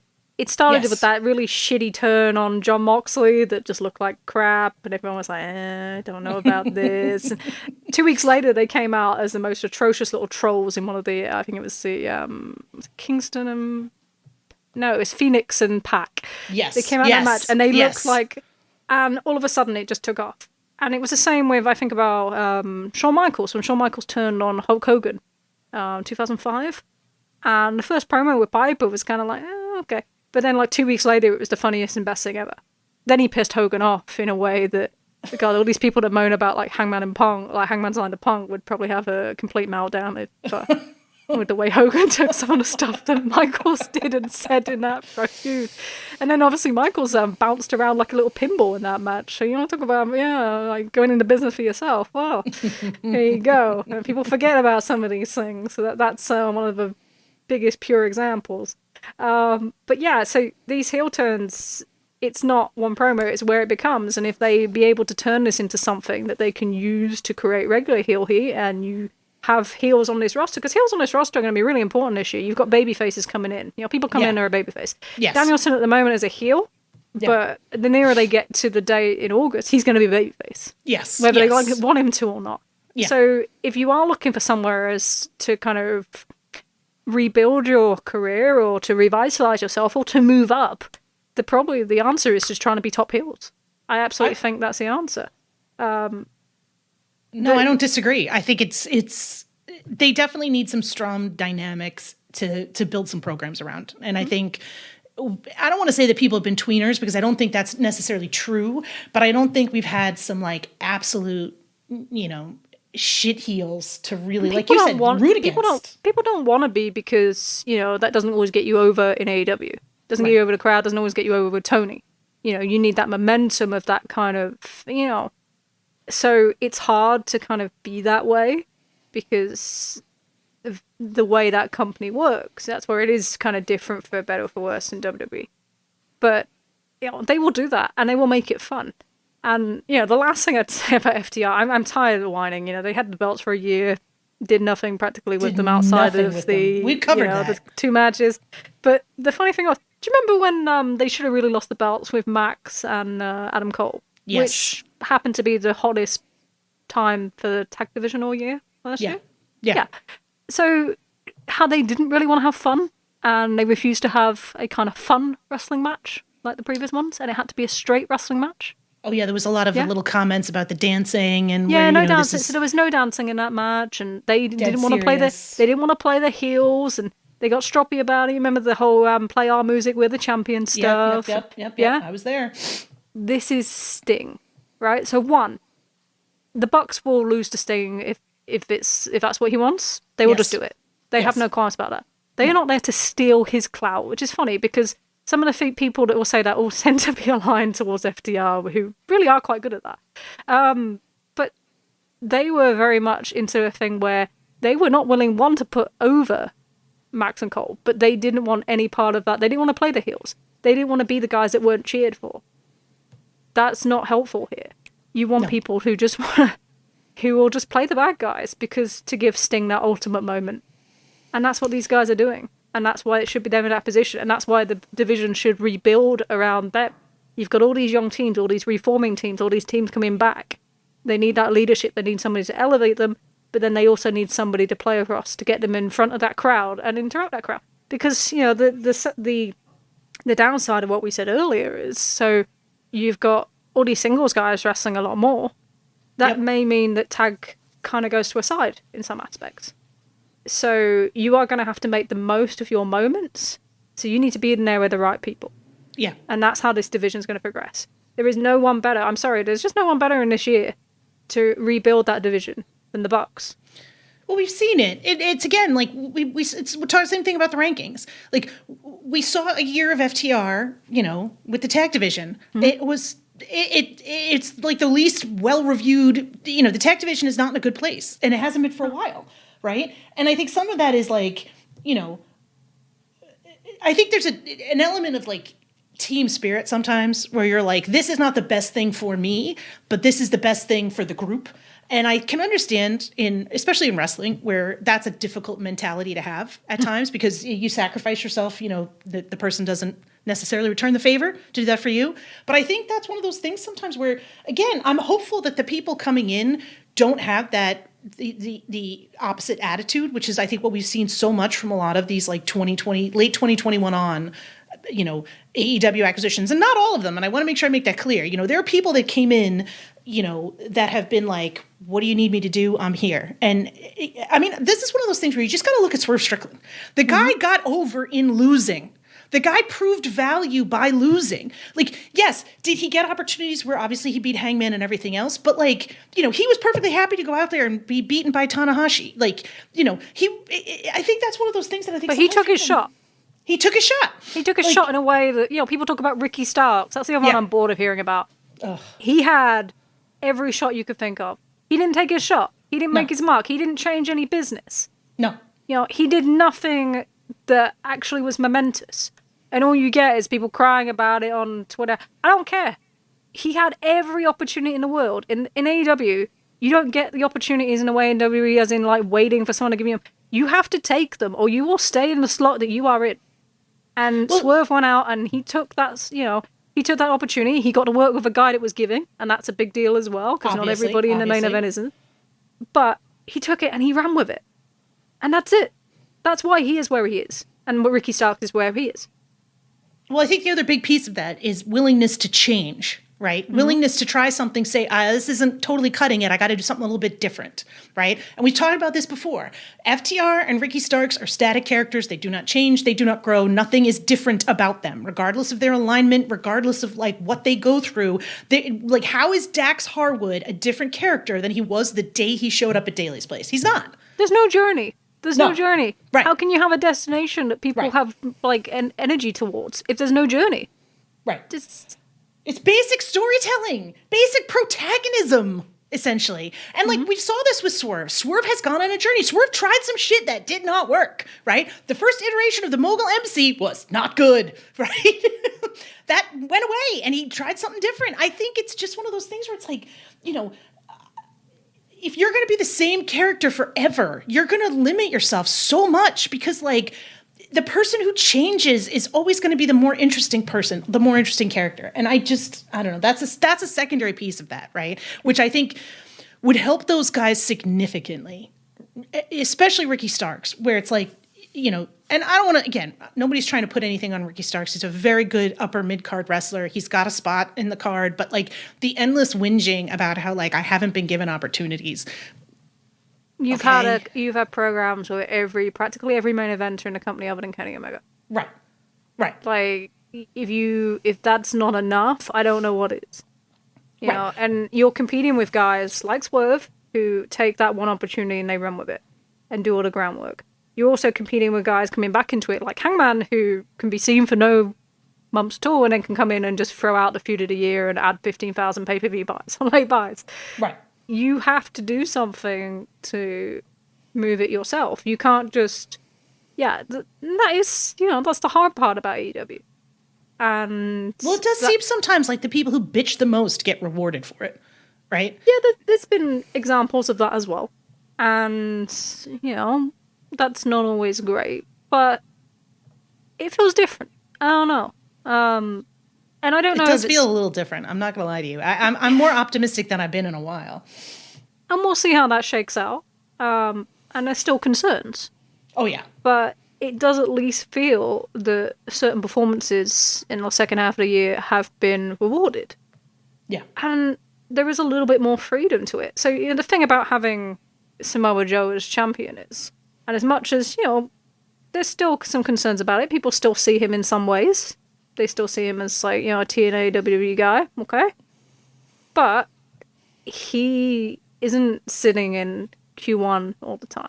No. He's not doing 35, 40-minute slots on TV. He's freeing up time for other people. Yes, and he is. And then that's allowing more of them, as you spoke about earlier, it's allowing more promo time for people.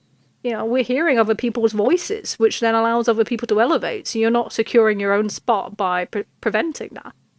And at the same time, he is that kind of dominant figure that he is respectable in that position. He's not going to be a merch seller, he isn't. No. They know that. Tickets is really funny at the moment because their management of tickets since Raphael departed has been really, really poor. So I won't put anything on anybody in regards to tickets in the last few weeks. They've got a Huntsville show coming up in Alabama just before Revolution that the cheapest ticket to get in is $81 and that map hasn't been updated in 2 weeks. So it feels very harsh to stick that on anybody when that's kind of really blatant mismanagement going on. But, his TV ratings are good. They're great. And that's the biggest thing this year because that's their kind of strongest point. He's also a really good media guy.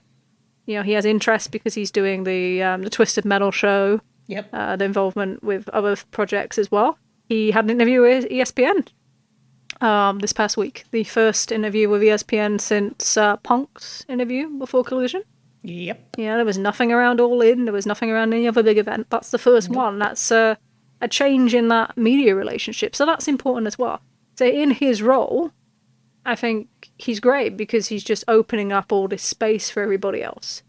Well, things feel fresher. Yeah. Right? Like the last 2 weeks, things have felt fresh. And I think some of it is Joe and obviously the lack of MJF. I think some of it was Mox and Danielson and even Eddie being gone. They were in Japan for a couple weeks. They weren't on TV. Like it definitely gave other people opportunities, and that's a positive sometimes. We've said, you just got to mix the scene up a little bit.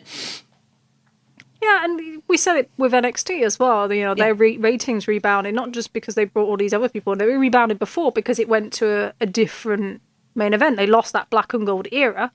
Well, they picked them all up in AEW. But, that era had moved. And then you had all these new characters and journeys to invest in. You weren't overexposed to somebody. You hadn't been, And the days of seeing somebody for 5, 10, 15 years in the same promotion... had kind of felt like we hadn't seen as much of that. And then all of a sudden it's been something to kind of get back used to. You've had 5 years of Chris Jericho. Right. In the same kind of space. John Moxley's the same character for the last 5 years. Heel face, tweener, whatever. Adam Page has been a face for 5 years. That's not... And Darby Allin, that's not easy. No. Especially in this day and age. And there is this balance between, you have... especially your younger part of your audience, is addicted to kind of debuts and things happening, and how do you balance that with trying to build longer term stories, which are the things that inevitably actually sell you tickets and will lead you to more sustained TV ratings. But in terms of this year, it's a TV year. They're going to want as many shock things as possible because you'll get that spike in 18 to 34 and anything that brings that ratings up. And it's a big year for competition as well. There's Olympics this year. This year? Yeah, around. There Elections. Election, yeah, big time. That's going to be huge, So And just like they've got slight advantages. There is going to be no Vanderpump on Wednesday night. That's right. It's moving to Tuesdays. That's moving to Tuesdays. Finally, somebody told Dave, because we've been saying it for about 4 weeks. I would. This is a side note, but I feel like my dream, having an absolute butt ton of money and being able to do anything I wanted with it, would be to have Dave Meltzer review Vanderpump Rules, like he does wrestling. Like, I wanted to come in and do a war recap and like fight with Brian about what Lisa Vanderpump's doing. Like, I don't think you understand what Tom Tom means to these guys. Like. He writes the funniest reports of shows sometimes in The Observer. I think he wrote one this week at Collision. He's like, Hangman was flying around all over the place and had this image of him as some sort of seagull. He just, they tickle me. But yeah, no, so they have no Vanderpump, so you have potential to hold more of your female audience in the spring than you did last year. And speaking of the female audience, Trish, I was doing a transition. I jumped the gun, girl. I was trying to be clever. Somebody said you got to be like it's like, oh, someone said to me earlier, it's like, are you a professional? And I was like, oh yeah, I don't know. Professional podcaster. Trish is not allowed to subtweet anymore, especially not about football. Yeah, less about that the better. There we are. So yeah, let's talk about the ladies in the last couple weeks, especially as relates to our favorite mustachioed cowman. So one of the things that, and I think we need to give a shout out, especially to Brandon Thurston and WrestleNomics, because as two girls who love data, and I've rated his spreadsheets this week. Rated his spreadsheets, like absolutely adore data, absolutely love this man, provides us with this data every week, and does it in a wonderful fashion. So one of the things that happened last week on Collision was the ratings were down. There was a playoff football game. There was a bunch of competition. Expected ratings were down. They did like a 0.10 in the 18 to 49 demo. So all the demos, what Brandon Thurston does is he keeps a rolling, if you don't subscribe to him, and we can't recommend it highly enough, but he keeps a rolling 4-week average of whatever the breakdown in the demo is. So he's not comparing week to week, he's comparing it to the 4-week rolling average, which analytically makes a lot of sense. It takes out some of the noise of spikes of something weird. So because of the way that the data was set up this week for that Collision, the demos were across the board down, right? And you could see the variance. He had it like laid out, negative 25%, negative 40%, all the way down the list until you got to women 35 to 49. And that number was plus 48. Over the last 4-week average, yeah. Over the last 4-week average, plus 48, okay? Like, it's one of those things where it's just freaking so obvious. And the Dynamite number was also up, although not quite as aggressively, because obviously Dynamite in general has a lot more female viewers than Collision does. We've talked about that repeatedly. Women have fled Collision. Women 35 to 49 were interested in Collision when it started. They really tried. They came back a few times. And then starting in like October-ish, they were like, see you later, the show is not for us. And there was a little bit more interest in the Connie, but like as opposed to other demos, women 18 to 35 and 35 to 49 just have not come back to Collision, except for the last couple weeks. And last week especially, women 35 to 49, like that number frippin' jumped, right? And one of the things you brought up, Trish, that I think is fascinating is that, and we had talked about this at one point, that the predictable demos for women, the older women were more into Jon Moxley and the younger women were more into Hangman, and that's kind of aged up. Hangman's demos gotten older. So we've always made the joke, right, that he appears on a show and you watch the women's demo go up and everyone looks at you and you're like, well, what do you think's happening? Duh. But I like data, so I always like to base things in numbers. So here's the kind of the difference. So if you look at the last 11 times the Paige was in an advertised match on TV, right? So in the female audience for them episodes has been 9.6% up on the previous week and 3% up on the previous 4 weeks. When you split that down, it's it was quite dramatic. So female 18-34 was up on the previous week each time by 18.10% on average. And the previous 4 week was 2%. And the reason there's quite a lot of differentiation with that is some of these ones have followed really big episodes. So, for example, he had a contract signing with Swerve the week after Grand Slam. Yeah. So you're going to get some natural deviation. But the idea is to give yourself enough of a kind of a sample size that you can see the difference. But then, 35 to 49, previous week average over the last 11 appearances, 5.2%, previous 4 week, 7%. But the thing that's happened in the last 4 weeks, so ever since the Swerve stuff, right, this story has captivated the story part of the audience. And we know full well from looking at Max and Cole that women 35 to 49 were the most invested in that storyline. Yes. They carried the numbers. They carried that increase in numbers and how well that performed over the summer. And it did perform well. And that's the thing. And we want to understate this, right? Because the stuff with Max and the Better Than You Bebe stuff, that ended badly. And post-September, I don't think any of us were particularly enjoying it. But I think it's important to remember and not to retroactively create a narrative. That shit was hot over the summer. And the women 35 to 49, their biggest number ever for Collision, beyond the premiere of the show, beyond anything else, was for that tag match between Cole and Max and FTR. That number was freaking enormous. They've never come close to that. No. And the thing is, but when you look at the last 4 appearances of Hangman, this is where you can see the difference. This is where you can see the impact. I don't know if it's the moustache. I don't know if it's him just coming back into being a regular player. I don't know if this is just finally a conversion of his numbers. Because sometimes that's the thing. It's like you have all this time and you convert as a ratings draw in general, especially if you're a new person, especially if you're not previous from WWE, but you're finding your success in AEW. You start with 18 to 34 because they get interest, they get hyped in you. And that's where you can see some of Swerve's numbers tend to be in male 18 to 34 at the moment. Because that's your starting point. You are growing your audience and your audience grows with you. Well, hey, he's now been in this company for 5 years and we're now seeing this age upwards. So if you look at the last 4 weeks, right, 18 to 49, the last 4 times he's been on TV, that episode has gone up 15.2% over the previous week and 12% over the previous 4 weeks. It's getting bigger. 18 to 34, not as great in terms of... So previous week, 15%. Previous 4 weeks, 1%. 35 to 49. And we noticed this, but it's nice to actually see something in data, right? So previous week, 16.7%. Previous 4 weeks, 24%.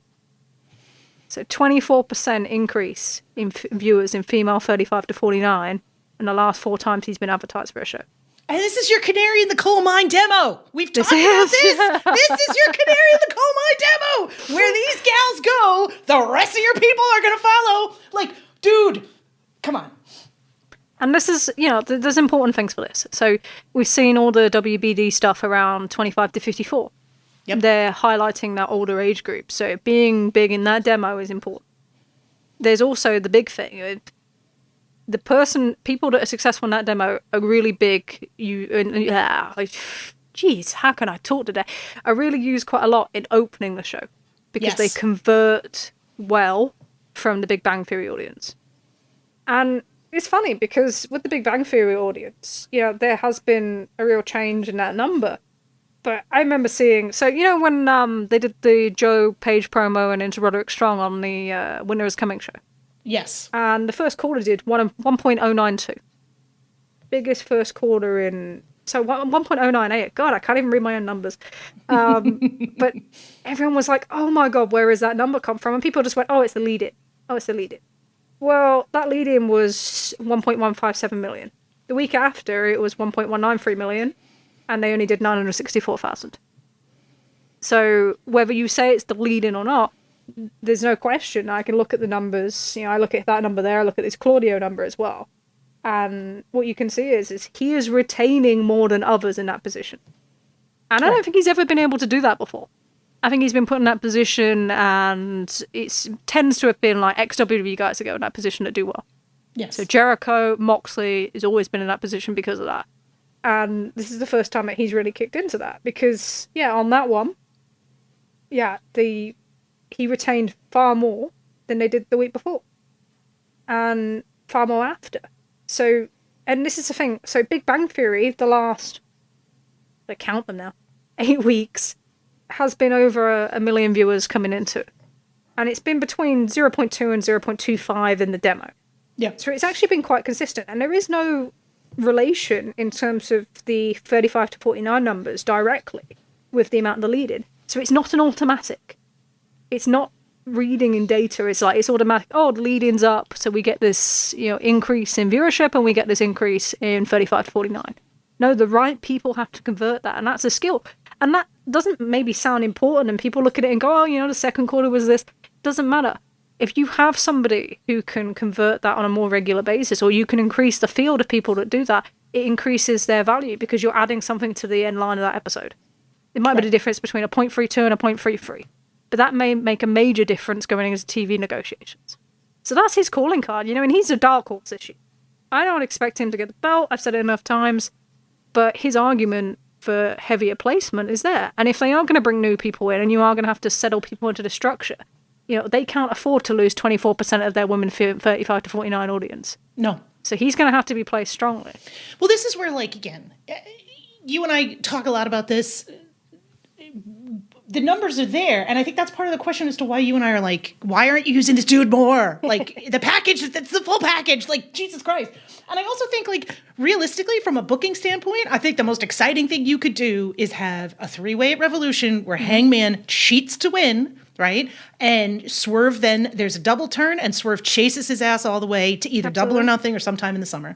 And I know you say you don't think it's likely, and I'm pretty confident it's not likely either, but it would be probably the most exciting thing you could do with that title. It gives you guys... You're going to have Ospreay... The story is hot with their loyal audience. Yeah. It's hot with... And that's... You have to be careful of throwing that to one side. But the numbers are there. And I think that's the exciting thing for all three of them. And that's why, yeah, absolutely you should look at the three-way, is all three of their numbers in different... You know, Swerve topped the estimates for WrestleNomics for merch sales in December. Yep. You know, he's had a couple episodes that have done well for big matches. He's, you know, people that look for that and say, oh, Swerve should be doing this. Ratings are so much harder to get to that point. Yeah. And, you know, when we've talked about ticket sales. So I don't look for that. But also, they're in this thing with this story where the characters are kind of changing their alliances and their allegiances in terms of their, you know, heel, face, whatever. And, yeah, at some point you have to make a certainty of that. And if you did that and you had him chase, then you would increase that investment in it.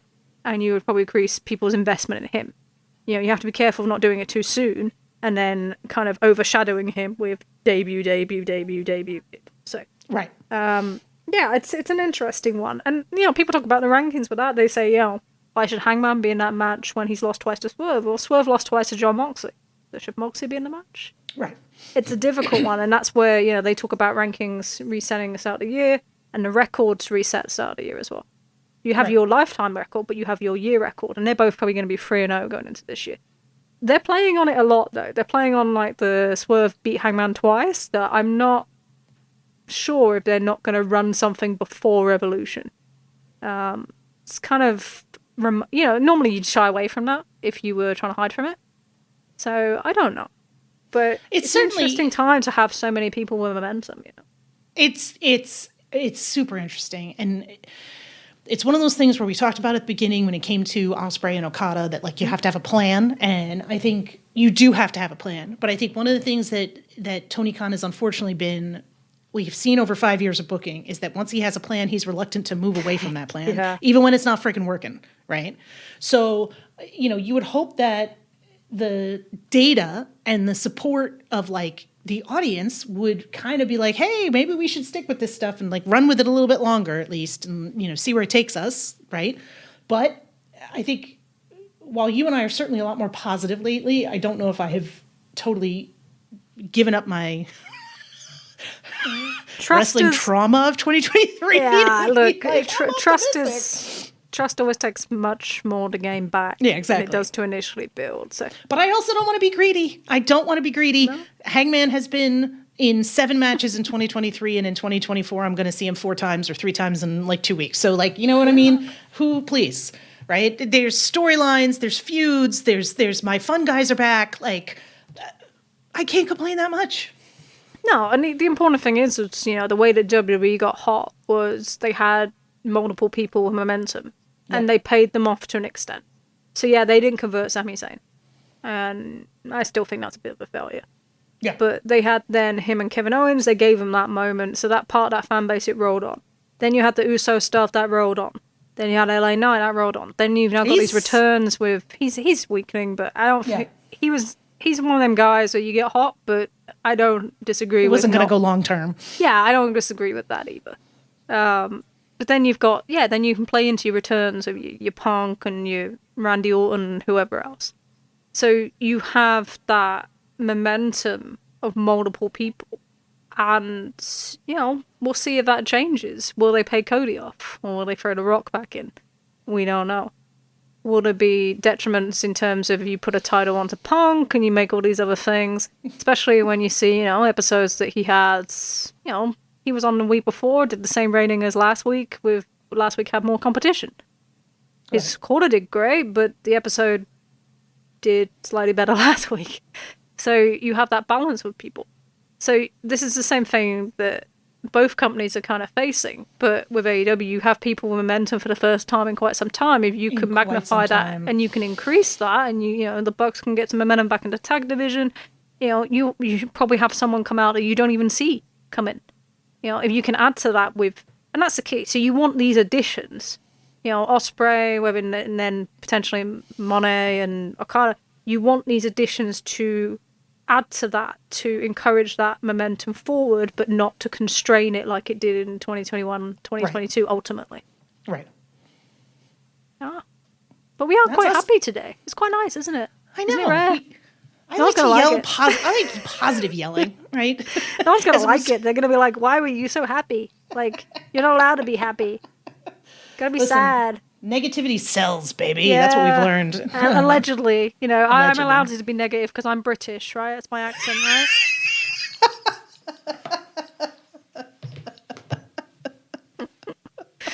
So they tell me.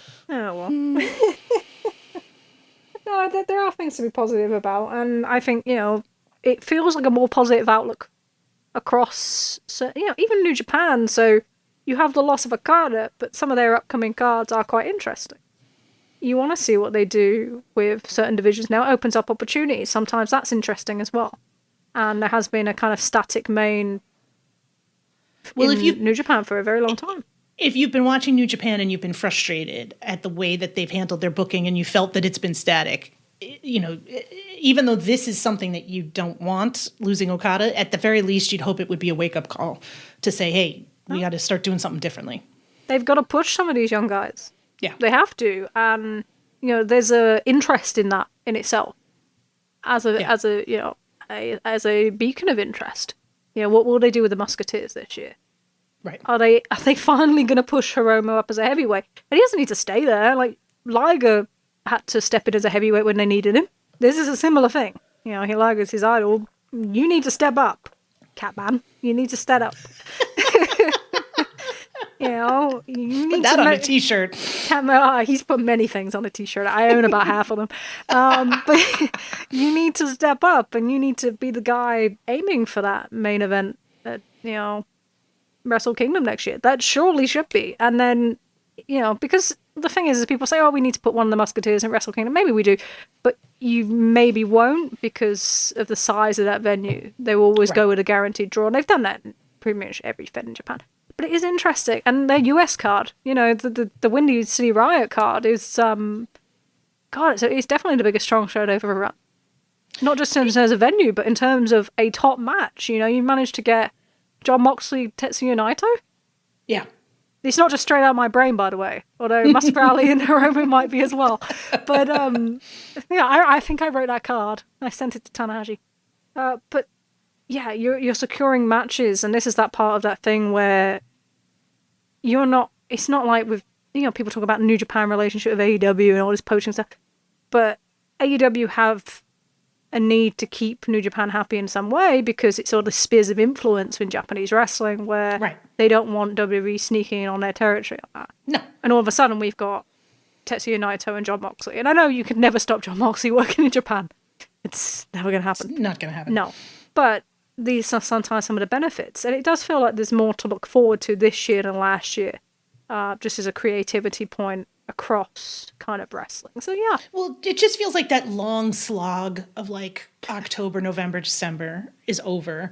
And, and I do hope, like, I didn't enjoy the end of MJF's reign, but I hope he comes back reinvigorated and healthy and going, okay, this is what worked. This is what didn't work. This is what I've learned from my experience. Like, and takes that, because that's one of the things I always find sort of frustrating is people who are like, MJF should never come back. And I'm just like, this is an extremely talented 27, 26-year-old guy. You're going to throw that away? Like, look at some of the top main eventers that you currently see in all of these different promotions. And like, where were those guys and what were they doing in 27? Were they in their full final forms? They weren't. So like, you know, if MJF can change and grow and do things differently, then he certainly has the opportunity to be even better than he currently is, which is pretty fucking good, quite honestly, even if his instincts are not always where they need to be. Just, maybe don't trap him in a 3-month feud with Adam Cole in this current entanglement. Never mind. At least during quarter 7. Right, okay. On that note, see? I can be miserable too. Yeah, I think we'll kind of wrap there. So you can find us now. We live on the Social Suplex podcasting network. Haven't been thrown off yet. How many weeks have we got till that's a record? I think other people have been thrown. I'm going to get myself in trouble. No, we are proud to be part of that network. You can find us on all the streaming channels and on YouTube as well. It's our new YouTube home. We are produced by the wonderful Leah of Tunnel Talk, who has to do too much work, honestly. To put up with us. We could not do this show without her. Absolutely. Literally. Literally. So yes, thank you very much, Leah. You can contact us at trishandsarahpod@gmail.com, trishandsarahpod@gmail.com, or you can find us on Twitter. Or X, just Twitter. At Trish and Sarah, at Trish and Sarah. We have some fun on there, although I don't think I can be trusted with that account, so... It's a good job, really, isn't it? It really is. But yeah, you can find us there if you want to give us any feedback, if you have any questions, have any feelings, emotions, you know, want to say you really agree with something or want to say you really hate something, please tell us what you think about the rankings. I really like the rankings, but I know other people feel differently. Do you have good memories, bad memories, inconsistent memories? You know, whatever you want to talk about. And we will be back in 2 weeks. Before we go, Sarah, who's winning the Royal Rumble? Oh, God. I'll say CM Punk just for the lulz. Okay. The chaos. He might not have a champion to face, but we'll see what happens by the time this thing goes out. Okay, I'm going to go with The Rock, because I just think that would be maximum chaos. And maximum crying, and I'm all here for crying today. Alright, so until next time, I've been Trish. I've been Sarah. And we'll see you in 2 weeks.